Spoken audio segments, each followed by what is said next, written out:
જેવું। એક દિવસ એક નાનકડી છોકરી મંદિરમાં ભગવાનના દર્શન કરવા માટે લાંબી લાઈનમાં ઊભેલી હતી। તડકો ઘણો હતો અને ગરમી પણ ઘણી હતી।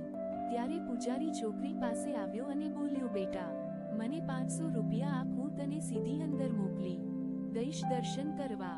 છોકરીએ ઘણું વિચાર્યું અને બોલી, હું તમને 5000 રૂપિયા આપીશ, તમે તમારા ભગવાનને કહેજો કે મને બહાર આવીને દર્શન આપી જાય।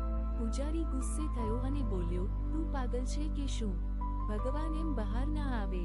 છોકરી ફરીથી બોલી, તો હું તમને 50,000 રૂપિયા આપીશ અને તમારા ભગવાનને કહેજો કે મને મારા ઘરે આવીને દર્શન આપી જાય। પૂજારી ભડક્યો અને બોલ્યો, તારામાં બુદ્ધિ છે કે નહીં? આવું બોલતા શરમ નથી આવતી? છોકરી કહે, હું એ જ તો કહું છું તમને કે ભગવાન ભક્તિના ભૂખ્યા છે, પૈસાના નહીં। માટે ભગવાનના નામે દંગો કરવાનો છોડી દો। વિડીયોને લાઈક